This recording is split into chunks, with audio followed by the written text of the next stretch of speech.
Welcome to the Two Boots Word Vault podcast. So often we identify with characters in a story or a tale, but what if those characters are not people, but parts of our individual psyches? In the tale I told on June 6, 2026 for the Fifth Direction Elder Circle for Men, I asked the men to think about the princess not as a female, but as a representation of the ego, which has to experience a diminishment of pride. I noticed that Fifth Direction was dealing with the Riding Hood story last week. It's kind of coincidence because the story that I'm going to relay to you, I decided a couple weeks ago that I would bring this story. Some 35 years ago, my sister was a teacher for girls who were about 10 or 11 years old, and she asked me, "Do you know of a story that you could bring to my class? I've got a few girls that are growing up to be mean girls." I went and I looked and I found the story, The Haughty Princess. I wanted to bring this story not because it's about a princess who is the main character, but part of it is the gender roles that we've assigned to different archetypes and different personalities in the stories. Quite often because, we're rooted in a lot of Jungian material, we think of the soul as having a feminine quality. And I thought in this story, maybe we could think about reversing the gender thought, where the king would be the anima, or the larger soul, and the princess would be the ego. We get trapped up by our own labels sometimes, and sometimes it's important not to fall into those labels and the expectations that come with labels. Here's the story of the Haughty Princess, and it comes from the Grimm brothers' story, King Thrushbeard. So there once was a very worthy king, and he had a daughter who was the most beautiful woman for near or far. No one had seen anyone so beautiful. But she was a proud woman, a proud princess. She chose not to marry any king or prince.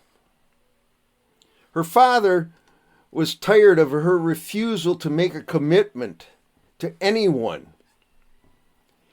So he invited all of the kings and the dukes and the earls and the noblemen that he knew to come to his court, and he invited many whom he did not know. And they all came to his palace because they knew of her beauty and her station. And they all sat at breakfast, enjoyed the hospitality of that king. And when breakfast was finished, they all went out onto the courtyard lawn, and they lined up. And she was told to pick one of those men to be her husband. Well, the first one she saw was kind of fat. She says, "You're not for me, beer belly." Then there was one that was tall and thin. She says, "Not you, Mr. Toothpick." Then there was a white-faced man. And she says, "I'll not have you, Mr. Pale Death." And then there was a red-faced one. She shook her head and she says, "No," to Mr. Tomato Face. And at the end of the line, she hesitated a bit and she stopped before one last man. He was a fine face and form, but she was determined to find a defect in him. And she was upset because she couldn't find anything until she saw just a few curly hairs curling underneath his chin. And she says, "Oh, I'll not have you, Whiskers." She walked back into the palace, and the king, he was tired and he was vexed and he was upset because she could not make up her mind. She could not make a commitment. All of the princes and the kings and the dukes, they all left. And when the king came back in, he says, "Now listen, I need you to work with someone, to marry someone. I won't be here forever. The first beggar man or singing fool who comes to our palace and sings, I will marry him to you, and that's that." And as sure as there's money in the bank, the next morning, a minstrel appeared at the door. He had ragged clothes, he had hair down to his shoulders, and he had a huge red beard that covered his whole face. And he sang an old beautiful song. And when he had finished, the king went out, opened the door, and brought him in. And he called for a priest. The priest came. The priest immediately married the princess to the minstrel. Of course, she threw a tantrum. She was so upset. But the father paid her no heed. He said to the bridegroom, he says, here's $10. Now you take her and leave. I don't want to see your face or her face ever again. And they left. Of course, she was miserable, dismal. And the only relief that she felt was the gentle tone of the minstrel's voice. And he had a genteel manner. As they rode through a forest, she turned to him and she said, "Whose forest is this?" "Well, this belongs to the king you called Whiskers yesterday." And she asked them as they went through the fields of corn. He gave the same answer. As they passed through pastures filled with sheep and cattle, and through meadows of long grass and wildflowers. And even when they approached the city, he told her that this belonged to the king she had called Whiskers.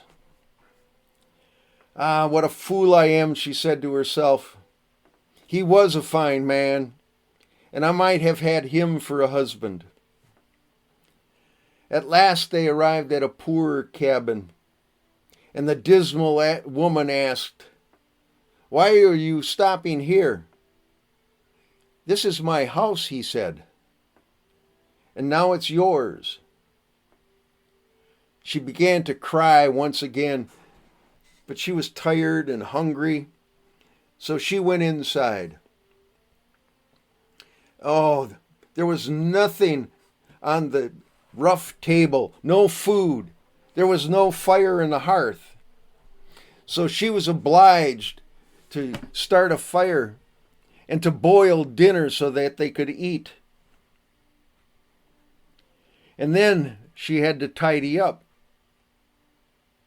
The next morning, when she got up, the bard, the minstrel, gave her a cotton handkerchief to put on her head, and he gave her a work dress to wear. And now she had to tidy up the house even more. And when she was done with that, he brought her sallies, willows, and he began to strip the sallies and show her how to make baskets with the sallies. The twigs of the sallies were much too hard for her delicate hands. She started crying again. So he asked her if she could mend their clothes. He gave her a needle and thread. But the needle drew blood on her fingers, and she began crying again. So he went out back into a shed and came back with a big creel full of pottery, cups and dishes and bowls and plates. And he said, "I can't bear to see you cry. Take these into the city market and sell them." So she went into the market, spread out her wares, and because of her beautiful yet sorrowful face, she was able to sell all of her wares, sold them before noon. And the only trouble she had in that whole day was at one time this man approached her. He asked her to share his fifth of whiskey and a bed, and she turned around and walloped him across the face. When she returned home, the bard was so happy and glad that he sent her out the next day. And the next day she spread the wares, but her luck was disappearing, for a drunken horseman came wandering into the marketplace. His horse stomped all of the pottery pieces, all of the plates and the bowls and the cups and the jugs. She began to cry again. She headed home, wore out, because trying to sell something was the hardest thing for her of all. And she had failed. She got home and her husband said, "Well, I see that you're not fit for business. I tell you what, I'll make arrangements for you to work in the palace kitchen as a kitchen maid. I know the cook." So he took her to the palace, got her a job in the kitchen. She was kept busy there. The cook appreciated her, and she worked hard. But she had trouble with the butler. The butler kept coming in, asking her for a kiss. And after a few times, she just let out this defiant scream and told him to leave. The cook came over, lambasted the butler, told him never to come back, send someone else. Every day when she finished work, the cook would wrap some food in paper and send it home with her so that they had something to eat. Now this went on for a week or two. And as she was finishing up one day, the cook gave her some meat and little containers of pudding. And he said, "Now before you go, there's a big party going on upstairs. We should go up and peek and see what it's about, because I heard that the king is going to get married today, but no one knows who he's marrying. Let's just go take a peek." They went up the stairs. They peeked into the parlor. And who should be there in the middle of the parlor among all the guests but King Whiskers? And he saw the cook and the girl, the princess, the young woman, peeking around the corner of the door. And he came over and he grabbed the girl's hand and says, "Oh, the price for taking a peek of me is to come and have a dance." And they started the dance and twirl. It didn't take many steps, and pretty soon the puddings, containers, and the meat is flying all over the room. And everyone starts laughing and pointing fingers at her. She ran out of the room. The king followed her, caught up to her, took her by the hand and said, "Don't you recognize me, darling? I'm your husband, the bearded bard. I'm also King Whiskers. And I am the drunken huntsman who broke all the pottery. Your father knows me well, and this has been our plan, to help diminish your ego pride." She didn't know if she was feeling shame or joy or fright, But her heart cracked open, and she felt love. A lot of love and grief and relief. Maids of honor came, and they put her in the finest dress. They're the best wedding gown you can imagine. The king came back, took her by the hand, and they walked back into the parlor. Coming through the other door was her father and her mother, followed by the king's father and the king's mother. And there was such rejoicing and so much celebrating and happiness in that room. And of course, I happened to be there, and they asked me to read a love poem, which I did. And then when king and the queen, the new king and the new queen, went up to do what newlyweds do on their wedding night, I spent the night with the musicians. They taught me all these old songs. And one song they said was probably as old as time itself. And today when I was rehearsing this story, I planned to bring it to you. But as I was walking to the door, a strange bird flew over my shoulder and shit on my shoulder. And all I can remember are two words: ta-da! So goes the story that I told a bunch of 10-year-old girls, and now I have told it to you.